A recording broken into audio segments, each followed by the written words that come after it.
Hey guys, tonight we're slipping into the moss-covered cobblestones of medieval Europe to uncover something you'd rather not step in. Literally. You're hunched behind a turret wall, the sun dipping low over a muddy courtyard, and you're gripping something cold and ceramic. It's your chamber pot. Yes, that kind. You peer around, no one in sight. So with a shameful flick of the wrist, you toss the contents into the open air, watching them arc and splash somewhere between the chicken coop and a noble's riding boots. Welcome to the golden age of not modern plumbing. Cities reek. Castles echo with sloshing buckets. Toilets? Optional disease? Not so much. And you, poor traveler, are about to get an up-close look at what life was like before flush handles and scented candles. So before you get comfortable, take a moment to like the video and subscribe, but only if you genuinely enjoy what I do here. And hey, tell me where you're tuning in from and what time it is. I always love seeing our little bedtime history club from around the globe. Now dim the lights, maybe turn on a fan for that soft background hum, and let's ease into tonight's journey together. You start in a stone fortress perched on a wind-swept hill, where the concept of indoor plumbing is as fantastical as dragons. Inside the castle, fireplaces crackle, hounds snooze near wool-covered beds, and the faint scent of herbs floats through the halls. But not everything smells that quaint. When nature calls, you don't stroll into a tiled bathroom. You either hike down to the courtyard with your pot or use the one stashed beneath your bed. Some royal models are engraved, even gilded. But what do you do with the, aftermath? If you're lucky, you find a secluded corner, preferably near a window or parapet, and you dump it. Gravity does the rest. If you're a servant, this is your full-time job. Chamber pot duty. You carry other people's waste like you're delivering royal scrolls, except these scrolls slosh. It's not glamorous, but at least it keeps you out of the battlefield. But let's say you're upstairs. You open a narrow wooden shutter and pour. It splashes somewhere below, maybe on a chicken, maybe a guard, maybe someone important. That's why people yell Gardy in Scotland, short for regarde l'eau or watch out for the water, a quaint euphemism for incoming poop missile. No wonder the castle courtyard never smells right. Cobblestones crust, over with winter waste. Summer, the sun bakes it. You gag, but everyone's used to it. They sprinkle sweet-smelling herbs, light bundles of rosemary, or just ignore it. Medieval olfactory standards are impressively low. And here's a real historical fact. King Henry VIII reportedly had a personal groom of the stool. A nobleman, mind you, who assisted with wiping and waste management. Talk about brown-nosing. But here's the twist. Nobles had some of the worst setups. Sure, they had toilet chairs with velvet cushions, but the waste still had to go somewhere. Often, it ended up in cesspits, rudimentary drains, or just out the nearest arrow slit. Some castles had vertical shafts built into the walls, dropping waste outside, but it didn't disappear. It just made the base of your stronghold smell like a festival latrine. Quirky tidbit? In some places, chamber, pots were emptied into rivers upstream of where drinking water was collected. Yep, recycling, medieval style. And if the river froze over? Well, congratulations, now it's your problem. Historians still argue whether chamber pots were mostly a noble luxury or more widespread across classes. Archaeological digs find ceramic pots in surprising places, suggesting even peasants might have had their own modest bedside bowl. But what they didn't have were toilets. Instead, people adapted. Some dug makeshift pits in the corner of their homes. Others used the space behind a stable. Children were trained early. Most learned to aim into a bucket before they learned to write. And the smell? It became part of the architecture. Even at night, if you needed to go, you'd grope for your pot and pray you didn't tip it over while fumbling for your shoes. Cleaning it? That was tomorrow's worry. Still, compared to what comes next, perched privies dangling over open air, communal toilet sheds and toilet rooms with no doors, your humble chamber pot starts looking oddly elegant. And as you close, your eyes still standing in this chilly castle chamber, you hear a servant trudge past. sloshing the latest delivery toward the courtyard's edge. You brace for the splash. You try not to breathe through your nose. And you wonder, just how did people live like this for centuries? You tiptoe up a narrow spiral staircase, the stone steps worn smooth by centuries of slippered feet and desperate nighttime dashes.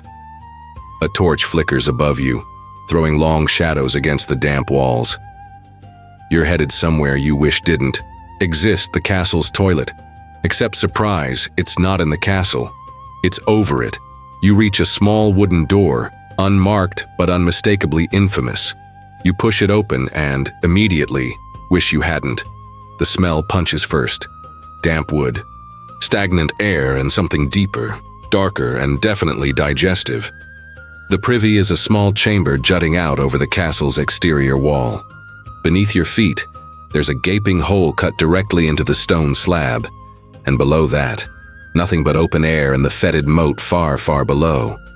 You're basically using a toilet that's suspended over your kingdom's sewage-filled welcome mat. How regal. This, dear listener, is a garderobe turret or latrine tower, a precarious architectural feature where waste drops straight down into the moat, or onto the hillside if gravity permits. The thinking goes, keep the mess outside the walls, and the nobles inside don't have to worry about it. In theory. In practice, wind exists. So does splashback. And moats. Well, they were never exactly picturesque. Contrary to fairy tale scenes of swans and lily pads, most moats were glorified. Cesspits. Some were intentionally filled with waste to make them smell so terrible that no sane army would want to cross them. Imagine defending your castle with a wall of diarrhea. Bold strategy. Mainstream historical fact. Many medieval castles in England and France integrated these overhanging toilets into their design. Dover Castle, for example, has several. Some even included multiple-seat latrines for group sessions. Talk about bonding. But while castle designers thought they were being clever, they accidentally created a siege vulnerability. Quirky tidbit? Some enemy invaders actually used the garderobe shaft to sneak into a castle, scaling the sheer drop like some reverse Robin Hood, dodging centuries of human waste as they climbed. That's dedication, or desperation. You sit gingerly on the stone bench, knees wobbling, eyes fixed on the swirling moat below. The hole is drafty, really drafty. So drafty, in fact, that some folks believed garderobes helped keep moths away from clothes. Yes, many garderobes doubled as closets. Cloaks were hung near the hole, absorbing the fumes, which apparently deterred insects. You're literally storing your tunic in the bathroom. You'd think there'd be privacy here. But no locks. No signs. Just the occasional knock followed by occupied if you remembered to say it in time. And there are stories, plenty of stories, of nobles falling right through the hole. Whether by accident, inebriation, or a bit of well-timed medieval sabotage, people did, occasionally, die in the toilet. You probably won't survive this, remember? The door rattles. Someone else needs in. You finish as quickly as the cold stone. Allows, grab a handful of straw. No toilet paper here, sorry. And duck out before you get blamed for the stink. Back in the corridor, the scent clings to your cloak like a curse. You glance out the nearest window at the moat below. Frogs croak somewhere in the muck. And you wonder, is this better than a chamber pot? Is it worse? Historians still argue whether moat toilets were genius engineering or just desperation disguised as design. Some say it helped castles stay cleaner. Others say the wind blew the waste back inside. Either way, it's proof that medieval plumbing wasn't just crude. It was also unavoidably creative. You walk away from the turret, your boots echoing down the hall. Somewhere behind you, another splash confirms that the cycle continues. The idea castle might be grand, the walls might be thick, but waste like water always finds a way down. And you, dear listener, are just getting started. You stroll through a quiet monastery just after matins, when the air is still thick with incense and silence.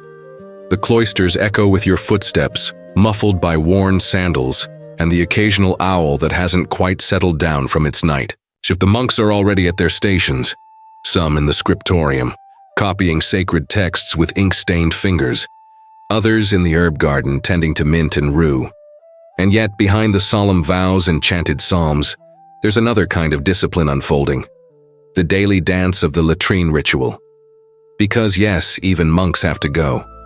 But unlike their courtly or peasant counterparts, monks took sanitation seriously.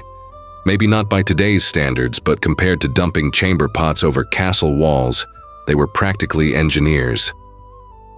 You shuffle past a stone arch and find a long, rectangular building, a little set apart from the rest. This is the reredorer, a monastic toilet hall. Don't let the poetic Latin fool you. It's a poop shed. Inside, it's a bench, a very long one, with evenly spaced holes carved into it, like the world's saddest game of musical chairs. Beneath the bench, a channel of running water ideally, diverted from a nearby stream, washing waste down and away from the monastery grounds. Historical fact: monasteries like Cluny in France and Rievaulx in England featured remarkably advanced waste disposal systems. Their designs allowed gravity and water to team up for regular flushing. No buckets, no moat drops, no smelly courtyards. The air here doesn't exactly smell fresh, but it's functional. You settle into one of the carved openings. There's no divider, no door. Just you, Brother Alphonse and Brother Gregory, all doing your holy business in synchronized silence. If you're wondering, yes, monks had rules for this too. Silence was often maintained in the latrine. There were prayers to say before and after. Even wiping had a protocol. Quirky tidbit: some monasteries assigned sanitation monks, whose whole job was to oversee cleanliness of the latrines. One recorded punishment involved a monk being forbidden from using the latrine for a week, presumably as a result of some unholy splashback incident. You glance around. Carved into the stone is a small shelf. Some medieval monks kept reading material nearby. Scripture mostly, but occasionally the odd herbal remedy or Latin pun scroll. It's hard to imagine multitasking in this environment, but monks were masters of time management. The water beneath you bubbles softly. It's not fast-moving, but it works. Waste flows out to a small stream downhill. Hopefully, in the winter the channel might freeze, and everything backs up. In the summer, the smell intensifies, and monks sprinkle herbs nearby or burn incense at the entrance. The faithful nose must sometimes suffer. You shift uncomfortably on the stone seat, suddenly aware of how cold and communal this process is. It makes the castle garderobe seem like a luxury. But unlike nobles, monks didn't expect privacy. Their whole lives were shared: food, sleep, prayer, even this. And yet some monasteries were even more advanced. Cistercian monks, known for their practical simplicity, constructed multi-story latrines with complex drainage systems. It wasn't just about avoiding waste, it was about ritual purity. Cleanliness wasn't next to godliness. It was part of course, this level of hygiene wasn't uniform. Some monasteries let things slide. Others overcorrected. At least one order believed bathing too often was a sign of vanity. Historians still argue whether monastic sanitation was consistent across Europe or wildly varied. The surviving structures show incredible thought, but the records suggest the occasional very human lapse. Back outside, you breathe in the cool, morning air. It smells of dew, rosemary, and wet stone. A raven caws from the bell tower, and somewhere inside, the choir begins a low chant. You glance once more at the reredorer. Strange, isn't it, that the people who spent their lives in silent contemplation also spent so much time engineering where their waste would go. But then again, in a world where disease lurked in every shared cup and drafty hallway, managing waste wasn't just practical. It was a kind of survival prayer. You keep walking, grateful for the stream gurgling nearby. At least here in this quiet monastery, someone bothered to think the plumbing through. You duck through a narrow stone doorway, shoulder brushing past a hanging cloak. The room is small, almost a closet, but the breeze tells you everything you need to know. This isn't just for storing outerwear. It's a garderobe, the medieval multi-tool of architecture. A closet, a breeze tunnel, and yes, a toilet. You take a cautious step forward. The floor is slightly elevated, made of thick stone. In one corner there's a familiar sight by now. A hole, about the size of a dinner plate carved right into the ledge. Below it, a drop to the outside world. Not quite a moat, not quite a pity, just gravity at work. But here's the twist. You look up and around and notice the garments hanging neatly from wooden pegs along the wall. Rich velvets, woolen cloaks, a chainmail tunic. This garderobe stores your clothes and removes. Your waist elegant? Hardly. Efficient? Actually, yes, this clever little combo was born of necessity. Castles didn't have walk-in wardrobes or air purifiers, but they did have garderobes with cool, constantly circulating air. Perfect not only for carrying away less than pleasant aromas, but also for keeping moths and other garment gnawers away. The ammonia-heavy air acted like a natural pesticide. Your cloak might reek, but it would be hole-free. Mainstream fact. Garderobes were a fixture in medieval castles and manors by the 12th century, especially in Britain and Northern Europe. Built into the outer walls, they kept smells at bay and allowed for easy waste removal, or at least removal by way of gravity. You lower yourself onto the stone seat, which looks like it could double as a throne in a pinch. It's not comfortable. It's cold. You wonder if anyone ever added cushions. They did, though good luck finding a servant who'd want to wash them. From the hole below comes a low, distant sound. Wind, maybe, or pigeons nesting in the drop shaft. You can't be sure. You try not to think about it too much. Quirky tidbit? The term garderobe eventually became synonymous with wardrobe, and in some places it still means a closet. So technically, every time you organize your closet today, you're getting cozy with a distant toilet ancestor. You glance at the clothes again. Some nobles were so accustomed to the ammonia-rich air that they believed it refreshed their garments. One chronicler wrote that his master kept all his cloaks in the garderobe, that they mayst not be troubled by lice nor worm. Logical. Maybe. Pleasant, certainly not. You shift uncomfortable not just physically but mentally. Someone else clearly just used this space. The stone is warm. You. Even so, this was considered a mark of high status. Having a private garderobe in your own room? That was elite. Most folks had to queue up for the communal tower privy, or worse, use a chamber pot and carry it themselves. A built-in gravity-fed waste chute? That was the VIP section of the medieval toilet world. But not. Every garderobe led to open air. Some emptied into cesspits, deep stone-lined containers that had to be periodically emptied, usually by hand, by someone you did not want to make angry.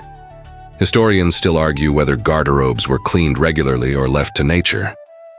Some records mention latrine cleaning crews, paid handsomely and treated as essential staff. Others suggest they were rarely maintained, with some castles becoming so foul that entire wings were abandoned. The truth likely lies somewhere between heroic maintenance and medieval meh. As you stand to leave, you notice a small bowl near the wall. It's full of ash. Ash was often used as a deodorizer, sprinkled into the shaft to suppress odors and encourage decomposition. No lemon-scented sprays here, just burnt firewood and wishful thinking. You pull your cloak from its peg. It smells like stone, wind, and faintly of last week's stew. You shake it out, drape it over your shoulders, and step back into the corridor. Behind you, the garderobe continues its quiet duty, whistling with wind, nurturing the moth-free life of wool and velvet, and carrying away the daily evidence of humanity in the most pragmatic, pungent way imaginable. And as you walk on, you pass door after door, each hiding its own tiny, gusty secret. Because in the castles of old, even waste had its proper chamber. You leave the castle walls behind and wander down a muddy path into a thatched village nestled between the fields. Chickens strut across your boots. A dog barks somewhere behind a cottage, and the air smells like damp hay and turnips, plus something. Riper welcome to the everyday world of medieval peasants. Here, indoor toilets are as imaginary as dragons with good dental hygiene, and yet everyone still has to answer nature's call. So where does it all go? Simple, a hole in the ground. Sometimes, you walk behind a timber-framed house, the ground uneven and soft. There, tucked between a chicken coop and a goat pen, is a rickety little shed with a crooked door barely hanging on its hinges. You step inside and find exactly what you feared. A pit. No seat, no privacy, no dignity. You squat, try to keep your tunic from dragging, and do your best not to breathe too deeply. The pit is shallow. Someone's been using it for weeks without moving the soil. And worst of all, it's communal. This is the peasant privy pit, or as some called it, the dunny. No water, no fancy airflow. Just earth, smell, and repetition. Mainstream historical fact. Across most of rural Europe in the Middle Ages, peasants used either open pits, forest edges, or small wooden outhouses to relieve themselves. Human waste often mixed with animal dung, forming a smelly but oddly useful fertilizer slurry known as night soil. In some communities, this was collected and spread across fields, helping crops grow. Sort of. You stumble out of the shed and nearly crash into a neighbor who raises an eyebrow and says nothing. There's no shame here. Everyone goes, everyone smells. You catch snippets of gossip about whose privy stinks the worst this week. Apparently, Old Man Harrow's pit has gone sour, whatever that means. Quirky tidbit? In some villages, people swore by their favorite latrine charm. Small carved figures or herbs hung near the door to ward off disease, witches, or bad smells. Lavender and garlic were popular choices. One family even tied bells to their outhouse supposedly to keep away fairies, or rats, or both. The ground near the pit squelches ominously beneath your feet. It hasn't rained in days. You decide to move along before your boots become permanently attached to the yard. Inside the cottage, things aren't much cleaner. Chamber pots are common, but rarely cleaned. A family of 6 shares one ceramic pot and empties it when it's full, usually into a ditch behind the house. If you think that ditch is for drainage, think again. It's a middens, a sort of all-purpose refuse dump filled with food scraps, bones, ash, and bodily waste. It's practically sentient. There are no pipes, no flushing, and certainly no sewer system. Waste either stays close or gets tossed just far enough to feel like it's gone, but it never really goes anywhere. It seeps into the soil, seeps into the water, seeps into everything. Historians still argue whether peasants were aware of the health risks. Some evidence suggests people had basic sanitation rituals, burying waste, separating it from water sources, even washing their hands with ash or herbal mixes. But in crowded villages with no formal waste system, good intentions often lost the battle against proximity and poverty. You walk past a row of cottages and catch sight of a woman pouring the contents of a chamber pot directly into the street. It runs down the slope and disappears beneath someone's garden fence. A cat follows it. You pretend you didn't see that. At the village center, there's a communal well, and just a few feet away, another midden. You suddenly understand why so many people drank weak beer or cider instead of water. It wasn't about getting tipsy. It was about survival. Alcohol killed bacteria. Water all too often introduced it. Your stomach churns. Maybe from the smell, maybe from the context. Either way, you step carefully as you continue, because while you may be fascinated by history, no one wants medieval waste on their boots. And yet, despite the filth, the peasants endure. They raise children, grow food, sing songs, and gossip about whose backyard smells like doom. Because in the end, when you don't have plumbing, you improvise, and you laugh about it later. You duck beneath a velvet tapestry into a grand hallway, sunlight pouring through stained glass, dappling the floor with colors that look far too clean for what's really going on behind these palace doors. Welcome to the royal wing. Everything gleams, from the polished candlesticks to the elaborately carved chairs. And yet you suddenly remember what you learned back in the village. Everyone poops, even kings. The difference?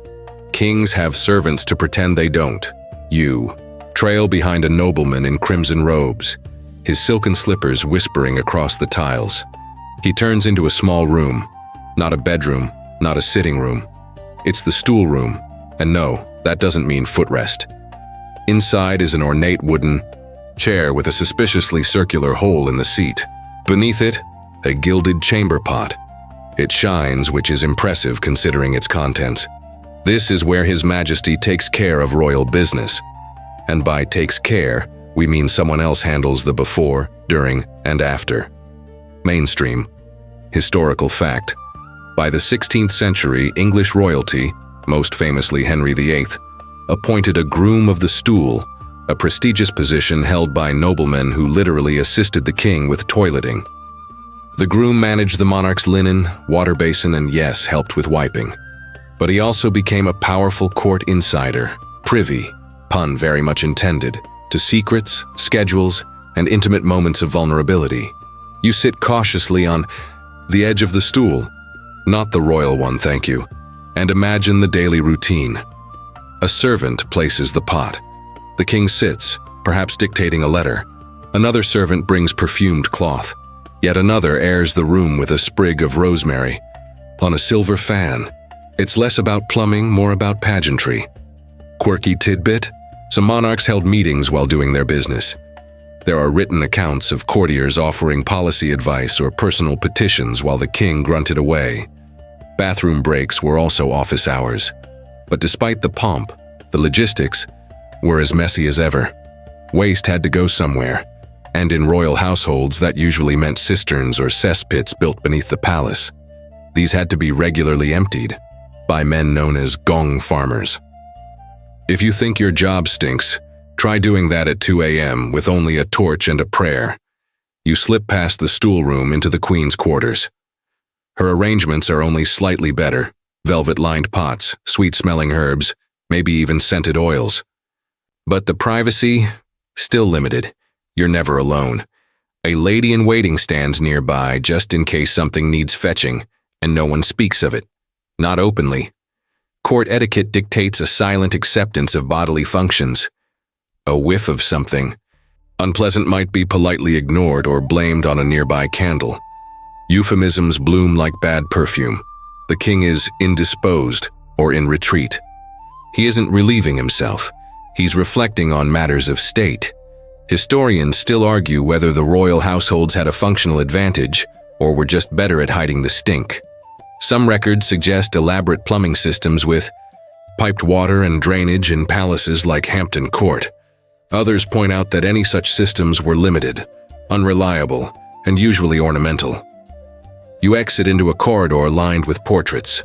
Behind every powdered wig and golden frame lies the same truth. No one escapes digestion. The difference lies in who scrubs the pot afterward. At a banquet later that evening, you overhear laughter about a noble who fell into his own privy pit. Wine flows. Roast goose is served, and someone quietly excuses themselves to take the air. You nod knowingly, because here, surrounded by luxury, you realize medieval plumbing wasn't about comfort. It was about distance, keeping waste just far enough away from dignity, out of sight, out of mind, into someone else's hands. As you make your way to your guest room, you pass your own chamber pot. It's decorated with painted vines and gold trim. It's beautiful. Still a bucket. Royal or not, you think everyone ends up in the same pot eventually. You're walking through the city now. Stone streets underfoot, market stalls closing for the evening, and a low haze of smoke settling between the rooftops. It should feel cozy, but there's something else in the air. Something unmistakably human. The city stinks, and it always has. You wrinkle your nose as you pass a narrow alley where someone just dumped the contents of a chamber pot out a second-story window. The splash hits stone, then soaks into the dirt. Nearby, a dog sniffs. The puddle shrugs and trots away. Welcome to medieval urban sanitation, where laws exist, but enforcement does not. You duck under a crooked archway and step into a street just wide enough for 2 carts to pass. If you listen closely, you can hear a gentle sloshing, not a stream, but an open sewer, called a kennel in places like London and Paris. It runs right down the center of the street, carrying every unpleasant fluid you can imagine, and some you don't want to. Mainstream fact: cities like medieval London had basic waste management ordinances as early as the 14th century. There were official proclamations banning the throwing of filth, dung, entrails, and garbage into public roads or rivers. But enforcement was rare, and fines were often ignored. If a person was caught flinging waste out a window without shouting a warning, they might be penalized. But only if someone important happened to be standing beneath. You hear someone shout from above, "Where below?" And you instinctively jump aside just before a bucket of slop hits the cobblestones where you'd been standing. The smell rises, like a cloud of doom. You gag, and so does the person next to you, but no one really stops. This is just Tuesday, and the city knows it has a problem. That's why in some neighborhoods there are designated privy lanes, alleyways crammed, with shared outhouses. But they're rarely cleaned, often overflowing and, let's be honest, used more by rats than people. Quirky tidbit. In certain parts of medieval Europe, landlords were required to provide access to a toilet. Some cunning folks built fake latrines, just a stone box in a corner with no actual outlet, and bribed inspectors with ale to ignore the smell. Medieval real estate, always a gamble. You pass a row of shops. One sells wool, one bakes bread, one reeks like a barn fire full of cabbage. That last one has a latrine out back but no water source nearby. You realize people probably just dump waste in the street when no one's looking, or even when people are looking. And yet, the city tries. There are official rakers who collect waste, street cleaners who shovel muck into carts, and gong farmers, again, with the job of emptying cesspits. They work at night, digging out the thick tar-like sludge with long-handled scoops. Some wore waxed leather suits, most didn't. You step aside as a two-wheeled cart trundles past, leaving a wet trail behind it. On board are 2 barrels filled with human waste, headed for the outskirts of town. If they're lucky, it'll be dumped in a designated pit. If not, someone's going to have a very bad morning tomorrow. Historians still argue whether these urban systems helped or hurt public health. Some believe they reduced illness by keeping waste somewhat controlled. Others argue the close proximity and poor drainage actually spread disease faster, especially when waste flowed near wells or marketplaces. Either way, the smell didn't budge. You round a corner and find a public latrine. It's a long wooden bench over a trench, with a flimsy cloth hanging for modesty. Someone's inside, humming. You opt to wait. But when they leave, you take one. Look at the stained boards and decide, nope, maybe just hold it a while longer. As night falls, the city quiets, but the stink intensifies. Warm air keeps it low to the ground. Chimneys puff smoke to mask it. Perfumed handkerchiefs are pressed to noses, but it's always there, lurking. You look up at the stars and think about how, despite the towering cathedrals, scholarly universities, and booming trade, the city still hasn't figured out what to do with waste. Everyone agrees it's a problem. No one agrees on a solution, and tomorrow morning someone will still shout, "Where below?" before tipping their pot out the window, if they remember. You follow the smell of smoke and soot to the edge of the city, where the buildings thin out and the ground turns muddy again. But here, tucked behind a row of merchant houses, something strange pokes out of the earth. A pipe. Not just one, several, like the tentacles of some underground beast trying to escape. You bend down and squint. One's made of wood, crudely bored through and joined with iron hoops. Another glints dull gray. Lead, soft enough to shape but toxic enough to haunt 1,000 ghost stories. And a third, clay, fired, cracked, but still clinging to the dream of modernity. Welcome to the ghost town of medieval plumbing experiments, where engineers, alchemists, and local masons all took stabs, sometimes literally, at managing waste and water. You crouch beside a collapsed section of wall and trace the root of a wooden pipe, its surface blackened by moisture and rot. This pipe once carried water, you think, but water and waste often traveled in the same system, or worse, the same direction. Mainstream historical fact. By the 12th century, cities like London and Paris began experimenting with primitive piping systems. Wooden pipes made from hollowed-out elm trunks were common for transporting fresh water. Lead pipes were used as well, especially in monasteries or wealthy homes, thanks to their malleability. Unfortunately, no one understood that drinking from lead could slowly scramble your brain like an overcooked egg. You reach a stone wall with a narrow channel built into its base. It's a sluice, once connected to a rainwater catchment or bathhouse runoff. Water was precious, especially in cities, and any chance to reuse it, even once it had washed filth down a public street, was welcome. Quirky tidbit: in some homes, water for washing was stored in wooden barrels connected to the roof gutter system. During storms, gutters fed into the barrels, which then fed a basin. Efficient until birds started nesting in the gutters and dropping all kinds of uninvited ingredients into your water supply. You enter a half-collapsed structure and nearly trip over a stone trough carved with symmetrical grooves. You're not in someone's kitchen, you're standing over a drainage basin. This was where dishwater, laundry water, and, more often than not, urine ended up. Some households piped it away using gravity-fed channels beneath the floor, which led to outdoor cesspits. When it worked, it worked. When it didn't, you got a flooded kitchen and a very angry housewife. In wealthier homes like merchant manors and church residences, these systems grew more complex. You find evidence of cisterns, stone-lined tanks that collected water underground. Few even used rudimentary pumps operated by hand or by weight and lever systems. Fancy? Yes. Reliable? Not exactly. Historians still argue whether these early plumbing systems were widespread or isolated to major urban centers.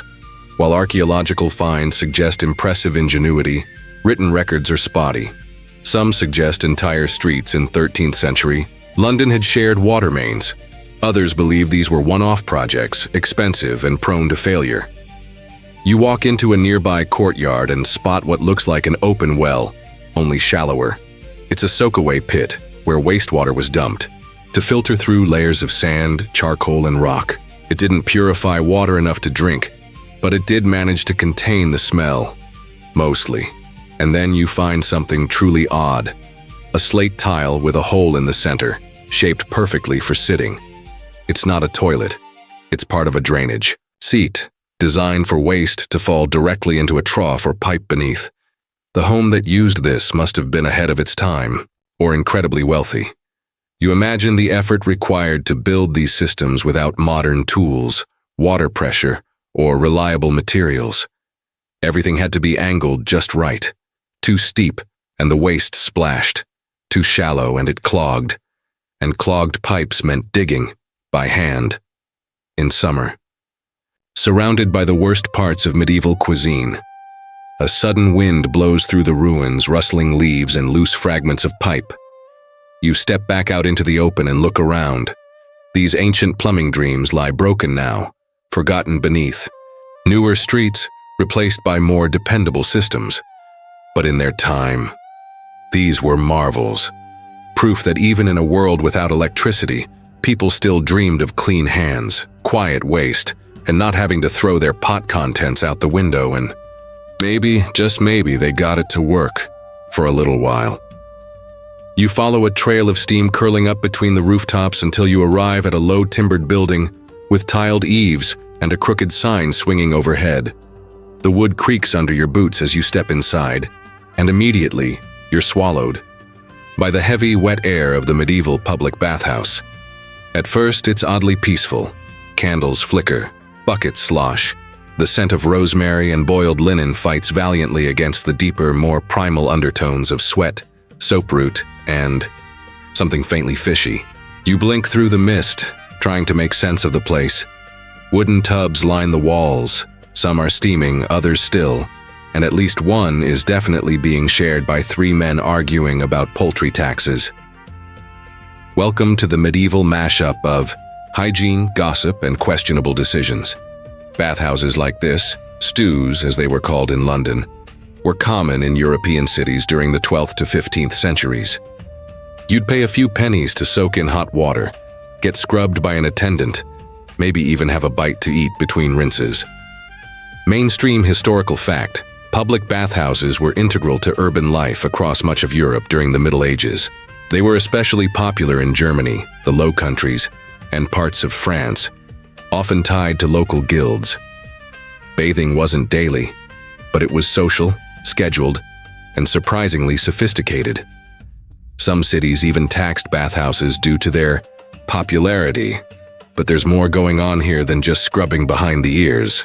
As you settle on a bench near the steaming tubs, you hear soft laughter from a curtained-off room. A woman passes wearing far too much perfume for someone supposedly offering just a rinse. Quirky tidbit? By the late 14th century, many bathhouses blurred the line between cleanliness and carnality. Some became fronts for brothels. The line between bath attendant and sex worker was foggy, to say the least. This led to increasingly vocal church opposition. One bishop called them steam-ridden nests of Satan's seduction. Poetic. And yet the bathhouses endured, because they served more than one purpose.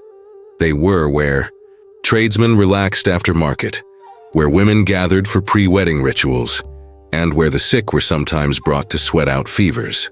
You watch an old woman being gently rinsed with a ladle of warm water, her silver hair slicked back as she hums a hymn under her breath.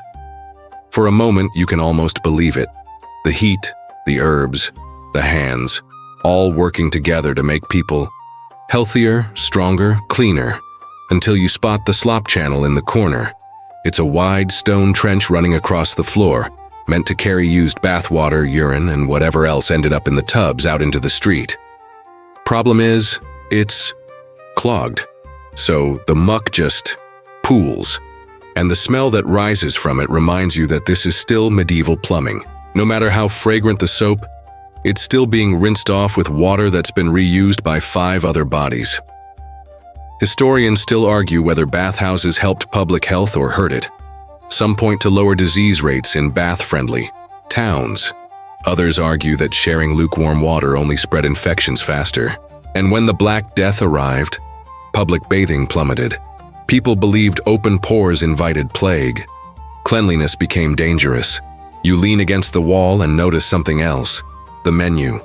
Yes, there's a literal bathhouse menu carved into the wood beam overhead, listing prices for soaking, shaving, back scrubbing, foot washing, and in some cities, company. Each with a different coin symbol next to it. You wonder how many coins it took to get truly clean, or to forget how unclean the water might be. Someone offers you a towel, a heavy woolen thing, rough as bark. You shake your head and head for the door, feeling the bathhouse steam cling to your clothes and hair. You're cleaner, yes, but not exactly refreshed. Outside, the fresh air hits you like a benediction. You take a deep breath, clear of steam and suggestion, and wonder how people managed it day after day. And yet you can't deny it. These places were lifelines, not just for hygiene, but for community, for warmth, for a sense of normalcy in a world where so much else stank, broke, or bit. In the end, even the smell of rosemary on damp wood can feel like luxury, if the alternative is going months without washing at all. You descend a slick stone staircase, lantern in hand, heart thudding a little faster than you'd like to admit. This isn't just a cellar, it's an archaeological dig site, and you're about to explore one of the least glamorous but most illuminating corners of medieval life, the privy pit. The walls around you close in as you reach the bottom. It's damp, cool, and heavy with the smell of earth and something else. But you press forward because you know what's down here. Evidence, not scrolls, not gold, not bones of saints. No, this is the real treasure trove. You're standing over centuries of human waste, sealed in clay and preserved like a museum for the digestive system. Mainstream historical fact. Archaeologists have long studied medieval cesspits and latrines to uncover astonishing details about past lives.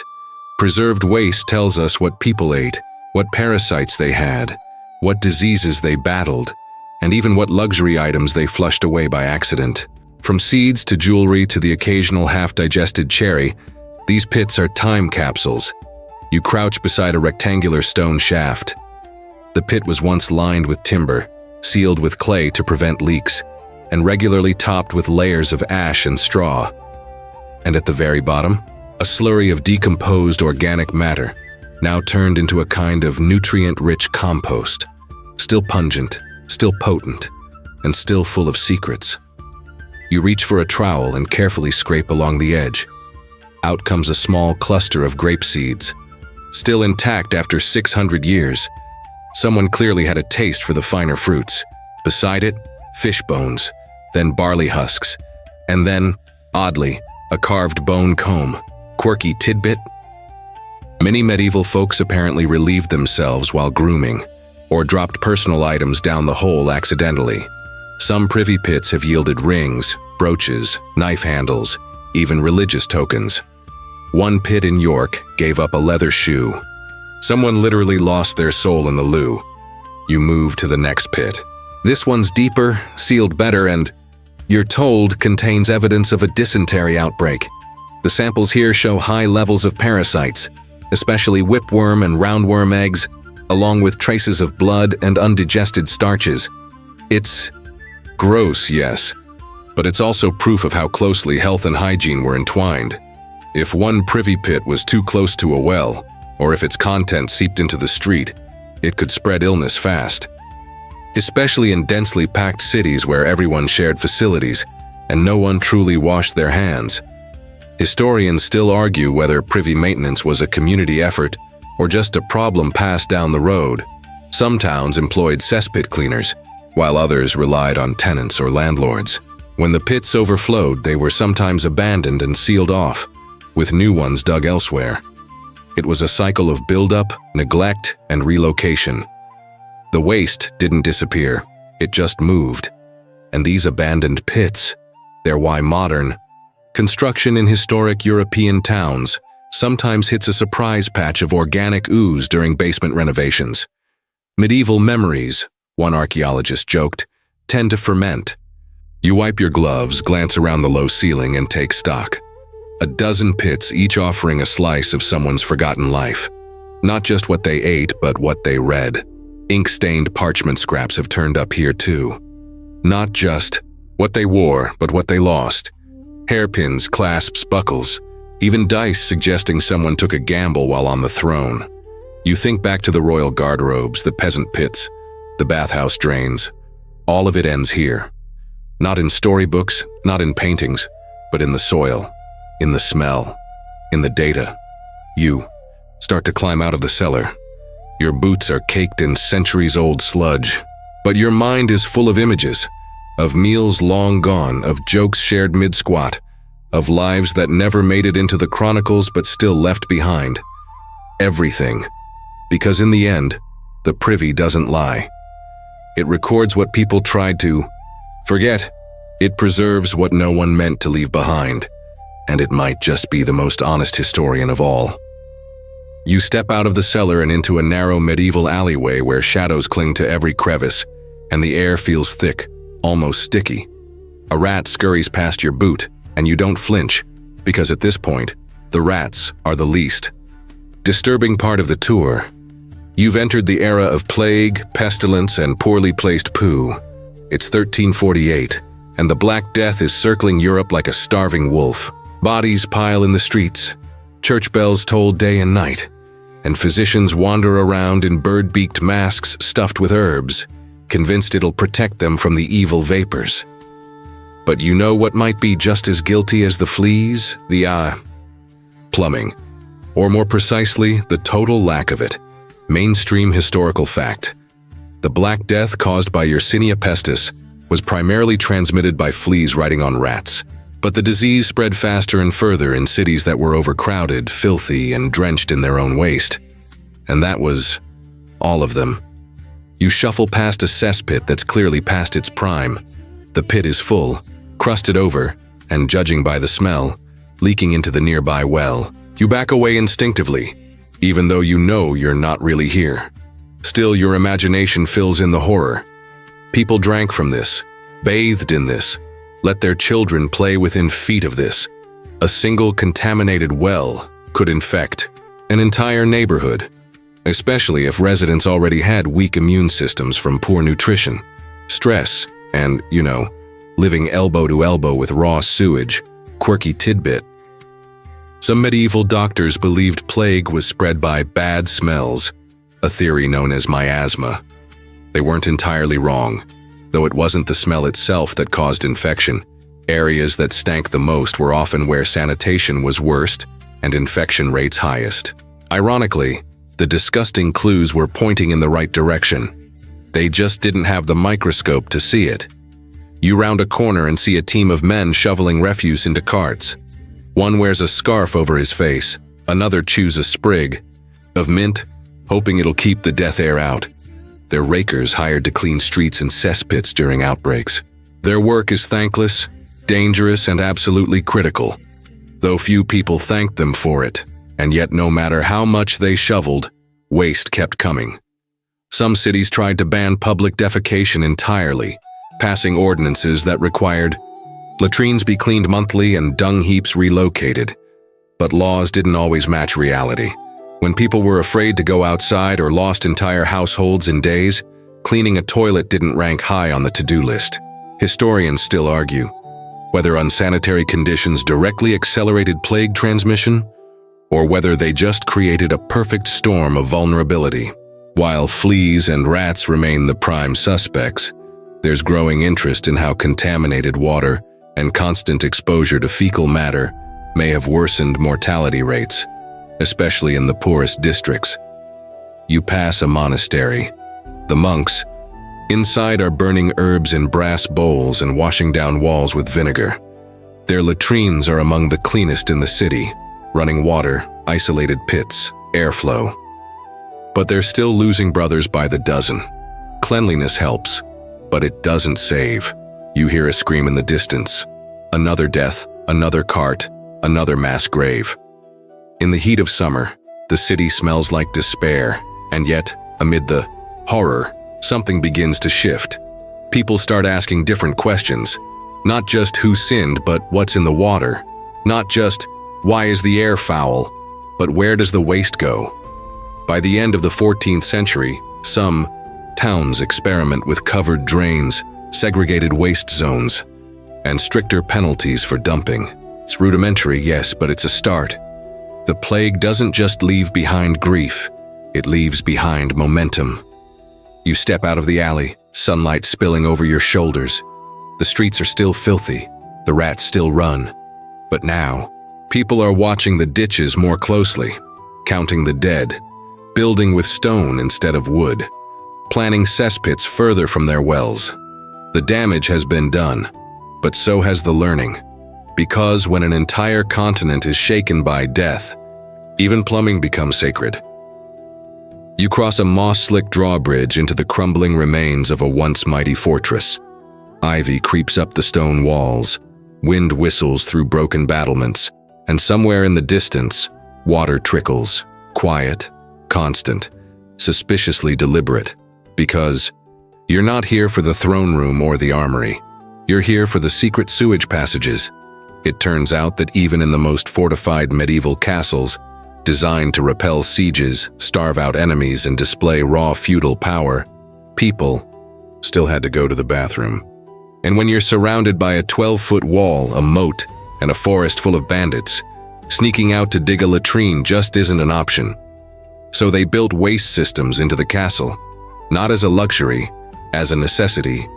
You follow the sound through a narrow hall, past an alcove that once held a torch, and find a small wooden door.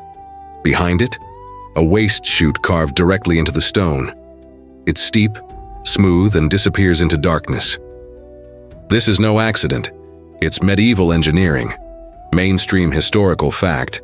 Many medieval castles featured garderobes and latrines designed to funnel human waste down vertical shafts, sometimes through carefully concealed stone channels, ending in moats, rivers, or purpose-dug cesspits. Some even had angled openings that diverted flow away from the castle walls to avoid both smell and splashback. You kneel beside the opening, peering into its depths. There's a faint hum of insects, a rustle of leaves, or rats. You drop a small pebble in, count the seconds. 5, 6, 7, then a distant plop. That's a long fall. Quirky tidbit. In some castles, these waste shafts doubled as emergency escape routes, or infiltration points. The famous siege of Chateau Gaillard in France ended when soldiers scaled a waste chute under the cover of night, and opened the gates from inside. They weren't just risking arrows. They were swimming in decades of strategic filth. You continue down a side passage, torchlight dancing on the damp walls. Then you spot it, a narrow tunnel, just wide enough for one person. It's lined with carved stone, angled slightly downhill. This isn't a drain, it's a sluiceway, likely built to channel wastewater out of the castle kitchens and latrines to a field or ravine beyond the wall. But it's not all smooth sailing. Over time, these channels backed up. Leaves, bones, straw, and other solids could create massive blockages. Clearing them required crawling in with hooks and shovels. Some castles assigned servants to this job full-time. Others waited until things got bad, really bad, before digging out centuries of muck. Historians still argue whether these systems were maintained regularly or simply left to the will of the wind and God. Surviving records describe noble complaints about the stink of the West Tower, and at least one noblewoman who abandoned her chamber entirely because her garderobe shaft had become hostile. The shaft became hostile. You follow the tunnel as it slopes downward, and the smell changes. It sharpens, gains moisture. At the end, a rusted iron grate covers the outlet. Beyond it, a slow-moving stream winds through weeds. You imagine the waste once pouring from this spot, then being swept away by the current, hopefully downstream. But there's more to these secret passages than sewage. Some shafts were wide enough for a small person to crawl through. There are stories of spies sent up waste tunnels to eavesdrop near guard rooms. One account tells of a servant boy hiding in the castle's waste chute for 3 days before sneaking into a cellar to steal royal documents. Who needs armor when you have stealth and a strong stomach? You trace your way back up into the main hall, your boots leaving damp prints on the ancient flagstones. Above you, banners still hang in faded glory. Below you, the unseen machinery of daily life once churned away, carrying waste far from the eyes of nobles but never far from their feet. Because even in the most glorious castles, the illusion of cleanliness rested on channels, chutes, and the quiet labor of those who kept them clear. And as you look around at the silent stone, you realize something. For every grand feast, there was a gong farmer clearing the aftermath. For every royal decree, there was a stream bubbling with the less poetic side of history. Here, in these secret sewage passages, lies the truth no tapestry ever dared to depict. You leave the stone tunnels behind and re-enter the world of candlelit corridors and embroidered cushions. This next stop, surprisingly intimate. Because tonight, you're about to meet the medieval bidet, or at least its ancestors. You're ushered into a noblewoman's private chamber. Plush, perfumed, and full of faint harp music, leaking from somewhere down the hall. A maid adjusts the window shutters, and in the corner, beside a wooden bench, sits something curious. A bowl of water, a cloth, and a carved wooden stick. You freeze. No one warned you about the wipe stick. Mainstream historical fact. Toilet paper, as we know it, wasn't used in medieval Europe. Instead, people wiped with moss, hay, scraps of fabric, or, in the case of those better off, smooth wooden tools called gomph sticks, or spatula mundani. Cleaned and reused, they were stored discreetly near the latrine. Like a toothbrush, but are you worse? You glance toward the chamber's modest garderobe, a familiar sight now. Stone seat, vertical chute, but next to it is something new. A trickle of water running from a jug into a small drainage basin. Could this be cleansing water? You'd be right. Though the term bidet wouldn't appear until 17th century France, ritual washing of the nether regions goes back centuries. Wealthier medieval households, especially among nobility and clergy, it wasn't uncommon to clean oneself after relieving oneself using a jug of water and cloth or sponge. The Romans did it centuries earlier, and the idea never truly vanished. You pick up the jug and pour a slow stream of cool water into the basin. The sensation would have been bracing, sure, but also far more hygienic than the dry options most had to suffer. Moss, leaves, a rabbit's tail, all real possibilities for the average medieval bottom, Quirky tidbit. In some monastic settings, small ceramic funnels and ewers were used explicitly for post-toilet cleansing. Some were even labeled in Latin, with charming phrases like purgo post tergum, clean the backside. If only medieval Latin class had covered that. Still, most people didn't have access to running water. In castles, water had to be fetched, stored, and kept warm by the fire. So washing after every use was unlikely unless you had an entire staff on standby. For peasants, especially in winter, the idea of pouring icy water down one's most delicate areas wasn't just unappealing, it was a health risk. Which brings us to another option, ash. Yes, wood ash, collected from the hearth, stored in a small pot. Not only did it help absorb moisture and odor, but its alkaline properties offered mild cleansing. Of course, if it wasn't fully cooled, well, you can imagine. Historians still argue whether these washing rituals were common or rare luxuries. Some sources suggest nobles kept scented water and cloths in their garderobes, while others note that even kings were mocked for their cleanliness obsessions. One 14th century poet joked that a certain nobleman spent more time pampering his rear than praying for his soul. You pass a wooden cabinet and spot neatly folded linens, some stained, others not. Washing reusable wipes was part of a servant's routine, though hardly their favorite chore. The wealthy might burn the dirtiest ones in the hearth. The poor reuse until they disintegrated. And if you were traveling, best of luck. Many travelers carried a personal wiping bundle, bits of cloth, soft bark, or moss tied in a pouch. It wasn't about comfort. It was about not arriving in town with visible regrets. You hear a knock. A maid brings in another jug of warm water, then curtsies and departs. The noblewoman, serene as a painting, glances toward the garderobe, then returns to her embroidery. It's routine, unspectacular. But for her, the act of cleansing is both habit and status. Because in a world without plumbing, cleaning was a conscious decision, not something granted by a button on the wall. It took effort, supplies, and time, and for many, it was skipped altogether. You step back into the corridor, the stone now cool beneath your feet. Somewhere behind, water trickles, cloths are wrung out, and a stick is scrubbed clean. And maybe, just maybe, medieval folks weren't as filthy as we think. They just didn't have the right marketing. You step off the main road and duck into the crooked doorframe of a medieval inn. It smells like spiced wine, wet wool, and someone's leftover lunch. The floor creaks beneath your boots, and above you, wooden beams sag under the weight of many snoring guests. This is the medieval travel experience. Rustic, raucous, and overwhelmingly unsanitary. Your room? A shared loft with 3 straw mattresses and 1 window that won't open. Your dinner? Something involving lentils and a lot of guesswork. But what you're really curious about is the toilet situation. Because you've all been holding it since the last town, you ask the innkeeper. He points down the hall with a grunt, past the stairs near the goat. The goat is not a metaphor. You find the privy behind a broken curtain.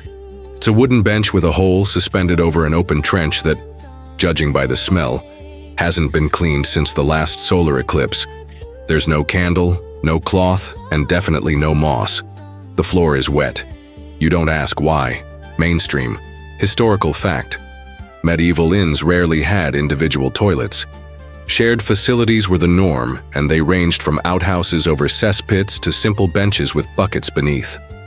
In rural areas, travelers might be directed to the hedgerow or a communal pit near the barn.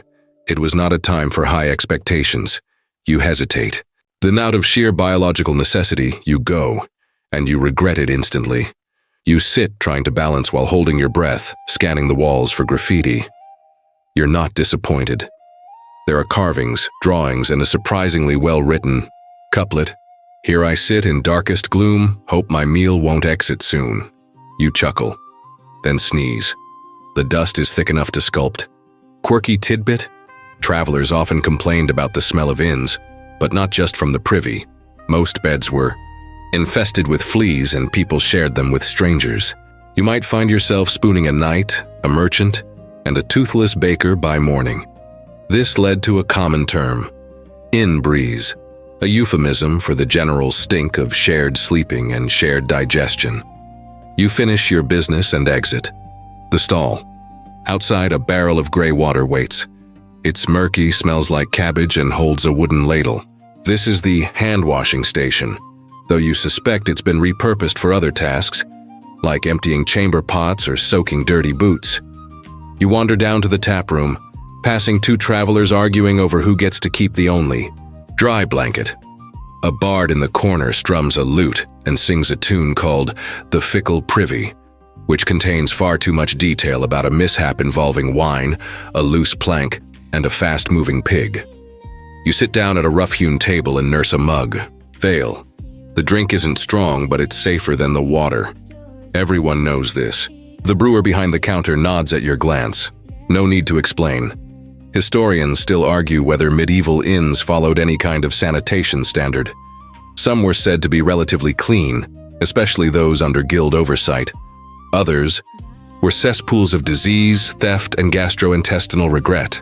Traveler diaries vary wildly, often based on class, location, and whether or not a plague was currently in fashion. You pull your cloak tighter and glance toward the ceiling beams. You hear rats. Of course you do.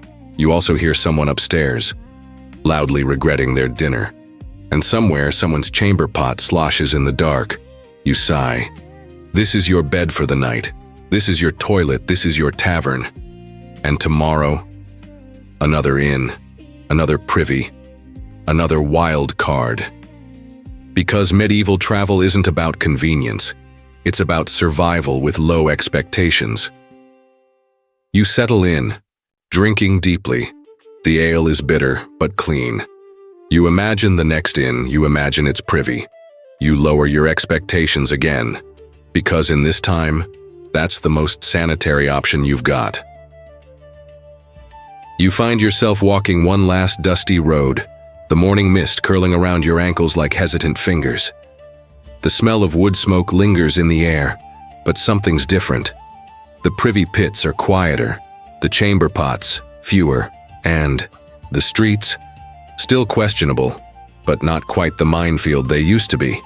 You're at the end of the medieval age, and for the first time in centuries, something remarkable is happening. Waste is going somewhere on purpose. It didn't happen overnight, of course. Plumbing didn't suddenly wake up one morning and decide to modernize, but slowly, cautiously, and through no small number of disasters, cities and thinkers began to confront the filth they'd been wading through for generations. Mainstream historical fact. In the late 15th and early 16th centuries, cities like Paris, Nuremberg, and London began to implement more structured waste management systems. Covered sewers were introduced. Laws against dumping became stricter and occasionally enforced. Wells were moved further from cesspits. And slowly, brick by brick, the foundations of modern sanitation were laid. You cross a stone bridge into a newer part of town. Buildings taller, streets straighter, gutters better defined. You notice something peculiar. Pipes visible on the outer walls carrying waste down into contained channels. Not perfect, but intentional. It's still crude. Many buildings have indoor privies now, but most still rely on gravity and cesspits. Chamber pots are still in rotation. Rats still own the night. But the conversation is shifting. People are asking bigger questions. Doctors begin talking about contagion. Engineers explore city planning. Architects start drawing blueprints that include waste removal, not just furniture and fireplaces. Hygiene is starting to matter, not just to monasteries and queens, but to everyone. Quirky tidbit? In 1596, Sir John Harrington, a godson of Queen Dice, Elizabeth Ewar created a flushing toilet prototype and even installed one for the Queen. But she reportedly found it too noisy. Still, the idea had entered the world. The race for the modern toilet had officially begun. Historians still argue whether the late medieval shift in plumbing was driven more by necessity or vanity. Some say rising urban populations left cities. No choice. Others point to courtly fashion, clean linen, scented gloves, elegant bodily behavior, as motivators for cleaner habits. Likely it was both. You pass a baker sweeping the street outside his shop. He nods politely. A child follows behind him with a small bucket of ash, sprinkling it near the gutter to absorb spills. Is this sanitation teamwork? You spot a cart, labeled night soil collecting refuse. The driver wears gloves. He looks tired, but professional. And unlike the gong farmers of centuries past, this guy has a route. The waste will be dumped far outside city walls, in a designated location. Not into a moat, not into a drinking stream. People are still people. There are still mistakes, mishaps, and moments of regrettable proximity to feces. But the shift has begun. Plumbing isn't just a hole anymore. It's an idea, a system, a dream. One day, water will come into homes at the turn of a tap. Waste will vanish with a pull of a lever. Children will grow up never knowing the true horror of a pit toilet in midsummer. But for now, you walk toward that future, one foul-smelling step at a time. And when you look back at the centuries of garderobes, pits, stews, and sticks, you realize the road to modernity didn't begin with a king or a war. It began when someone asked, "Where should this go instead?" And now, as the final lanterns flicker low and the stars reclaim the sky, you feel the weight of history settle gently on your shoulders. Not the heavy stink of it, but the quiet marvel. You've trudged through castle chambers, peered into monastic pits, tiptoed through alleyway sewers and soot-blackened inns. You've followed the stream of humanity, sometimes literally, through the unglamorous corners that history books politely skip over. But what a story it told. Not of heroes and battles, but of pots and pits, of moss and ash, of lead pipes and wipe sticks. It's strange, isn't it? How something so mundane could be so revealing. Every bucket, every drain, every forgotten privy pit was a footprint, a whisper of someone who once lived, loved, labored, and flushed one way or another. You sigh, stretching beneath your blanket. The hum of the fan fades into a medieval breeze. And just before sleep takes you, remember this. The comforts you have now: running water, warm baths, toilets that don't double as moth repellent. They came at the end of a very long, very smelly journey. So next time you press that flush button, take a tiny moment to thank your historical ancestors. They walked, and so your bathroom could glide. Good night, fellow traveler, sweet dreams and cleaner mornings.